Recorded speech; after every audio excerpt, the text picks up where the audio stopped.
ফজরের নামাজ শেষে নির্বাচনের প্রচারণা চালিয়ে ব্যাপক প্রশংসা পেয়েছিলেন শহীদ ওসমান বিন হাদি। আল্লাহ শরীফ ওসমান হাদিকে তুমি শহীদ হিসেবে কবুল করো। ইয়া আইয়াতুহান নাফসুল মুতমাইন্নাহ। হাদির সেই স্মৃতিকে ধারণ করতেই জামায়াতে ইসলামের আমির ডক্টর শফিকুর রহমান ছুটে এলেন হাদির কবরের কাছে। ইয়া আল্লাহ, তার কবরটাকে তোমার জান্নাতের নূর দিয়ে প্লাবিত করে দাও। আয় রব্বুল আলামিন, তার কবরের সাথে মাবুদ জান্নাতের একখানা জানালা খুলে দাও।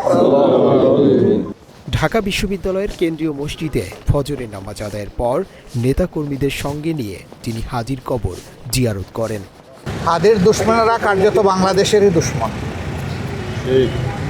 কারণ হাদিরা বাংলাদেশের পক্ষে কথা বলতো। সন্দেহ সংশয়ের বাইরে এসে খুনিদেরকে গ্রেপ্তার করতে হবে এবং আইনের আওতায় আনতে হবে।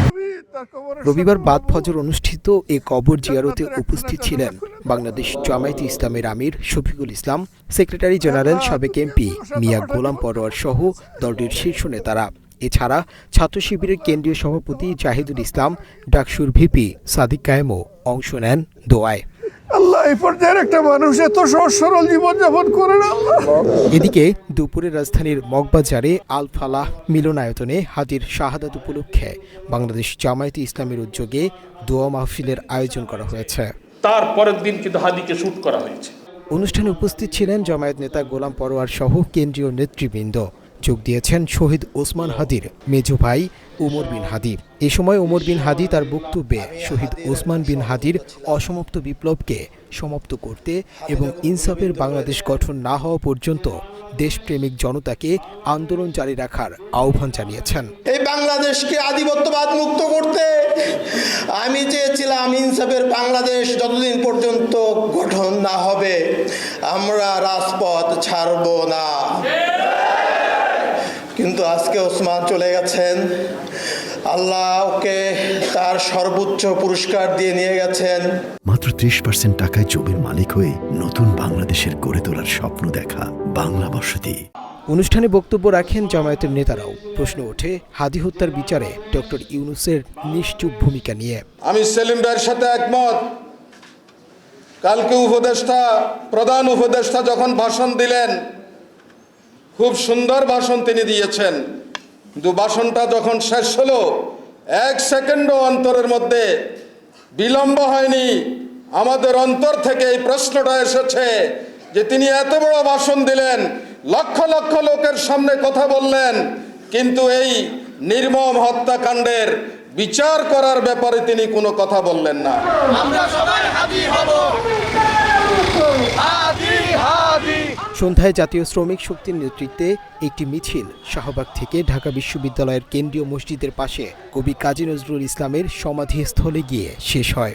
মিছিলটির নেতৃত্বে ছিলেন জাতীয় নাগরিক পার্টির সিনিয়র যুগ্ম আহ্বায়ক সামান্তা শারমিন।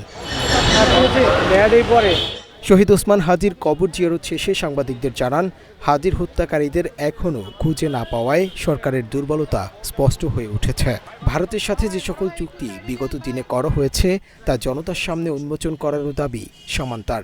আমরা বারবারই আওয়াজটা রাখতে চাই যে হাদি হত্যার বিচার আমাদেরকে আদায় করতে হবে এবং আপনারা জানেন এখন পর্যন্ত দোষীদেরকে আইনের আওতায় কিন্তু আনা যায় নাই এবং এটা সম্পর্কে ক্রমান্বয়ে আসলে ব্রিফ করা দরকার। এই ঘটনাটা এতই ন্যাশনাল ইম্পর্টেন্সের জায়গায় আছে, ক্রমান্বয়ে স্বরাষ্ট্র মন্ত্রণালয় থেকে ব্রিফ করা দরকার, যেটা আমরা সেই সাপোর্টটা কিন্তু স্বরাষ্ট্র মন্ত্রণালয় থেকে পাচ্ছি না।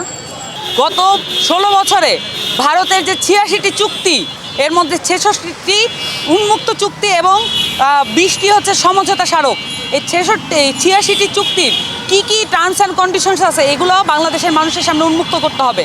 ফার্দার কোনো চুক্তি বাংলাদেশের মানুষকে না জানিয়ে এটা করা যাবে না এবং বাংলাদেশের মানুষকে বোকা বানানোর জন্য ডেভিল হান্টের মতো এই ধরনের জার্গন ব্যবহার বন্ধ করেন। এছাড়া হাদিকে নিয়ে নির্বাচন কমিশনারের বিরূপ মন্তব্য নিয়েও বেশ চটেছেন তিনি। নির্বাচন কমিশন যে মন্তব্য করেছে হাদির ব্যাপারে, সেই মন্তব্যের ব্যাপারে আমরা এখনো জবাবদিহিতা কিন্তু পাই নাই এবং এই নির্বাচন কমিশন দিয়ে কিন্তু সামনের নির্বাচন চলতে পারে না। সিরিয়াসলি রিফর্ম করতে হবে এই কমিশনকে। দিনভর হাদির কবর জিয়ারত করতে এসেছেন বহু মানুষ। সকাল থেকেই ভিড় ছিল সমাধিস্থলের সামনে। কিছুতেই যেন এমন নক্ষত্রের হত্যাকাণ্ড মেনে নিতে পারছেন না যান্ত্রিক শহরের ব্যস্ত মানুষেরা। দ্রুত খুনিদের গ্রেপ্তার ও বিচারের দাবি জানিয়েছে সাধারণ মানুষ। মুদ্দাসির তাসরিফ, বাংলা এডিশন, ঢাকা।